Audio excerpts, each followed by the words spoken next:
in just a few weeks, many students will be heading to post-secondary for the first time, but that pursuit of higher education does not come cheap, with many families choosing to set up a registered education savings plan, or RESP, to help pay for it all. Peter Cishecki from Everything Financial joins us now with some simple tips on using your RESP. Good morning, Peter. Good to see you. Nice to see you, Keri. Good morning. So for families who aren't familiar with this, how do RESPs work?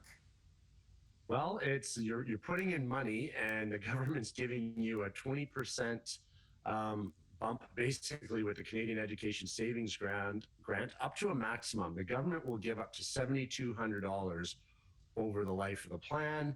There's limits on how much you can put in per year, $2,500 per child. If you miss a year, you can double up 1 year at a time. Even if you miss multiple years, you could put in up to $5,000. And then when the child hits that post-secondary education, time to cash in and spend that money. Yeah, okay, so a lot of people have, like myself, have just been paying into this RESP for years and years now, knowing that down the road, the kids are going to be going to post-secondary education, fingers crossed, and that money will come in handy. Is there a limit, though, to when it comes time to taking out that money that you are allowed to access?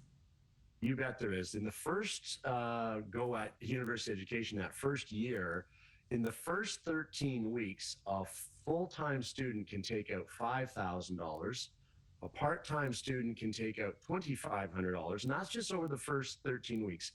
After that, it's what the plan and the plan holders deem necessary and reasonable costs for education. And you can go to the company you have the RESP with, and they can give you a list of that. But we're talking things like tuition, books, computers, even transportation to and from, if you're staying in the dorm or on site, things like that. Those are reasonable costs for education, but the first 13 weeks does have that limit. I imagine it's good for people to sort of plan for how much money they anticipate they may need when it comes to their education, because you might end up paying for years and years into an RESP and then maybe not even using all of it. Do you get it back if you don't use it all?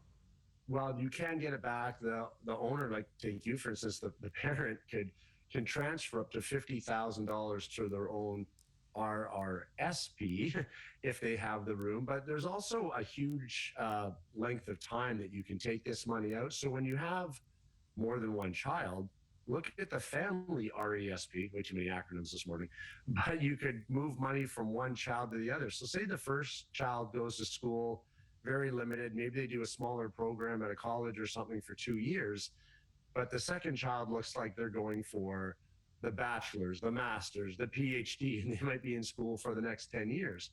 You could pass money from one child to the other and give it to that second child who maybe is spending more money, or the other way around. The second child doesn't look like they're going to school, and let the first child spend more of the money. Let's talk about there's lots of ways to use it. Let's talk about using this money then, because school's coming up just a couple of weeks away. What do we need to know about withdrawing this money and paying some of those bills?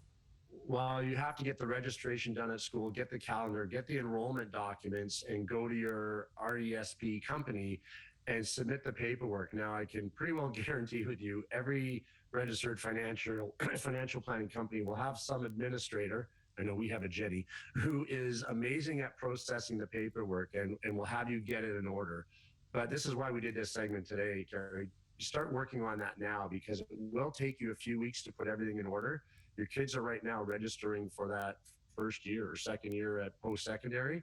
Start the paperwork to get the money going, so that if you're paying your tuition on a credit card, let's say, you'll have that money back out of the RESP before the credit card bill even comes. And that's good financial planning, because then there's no risk of interest on the credit card. Aha, I like the sounds of that. Hey, though, do students need to claim this as income, this educational assistance, on their tax return? It is income. Educational assistance is income. Most people don't think it is, but generally when a child's going to school, they may have no income, and you do get that first, and I'm just roughing this, I'm not the accountant, but that $12,500 of your income for anybody is non-taxable when you start out. And even after that, in BC, around $42,000, the tax brackets are extremely low. So most kids can get away with no tax on the education the money they pull out, the assistance, because there's also write-offs they get too, and the cost of the tuition and everything else kind of offsets the income. So you're usually in good shape on the tax bracket. All right. Well, that's all the time we have. No time for any singing today, Peter. RESP-ECT with Peter Cishecki. Our listeners are going to be so disappointed because they requested you to sing, Keri. They love it when you sing. So RESP-ECT with Peter Cishecki. There we go. Now we're smiling. Thanks, Keri. Have a great day. Okay. Wasn't going to do it. Thanks, Peter. Have a great day. You too.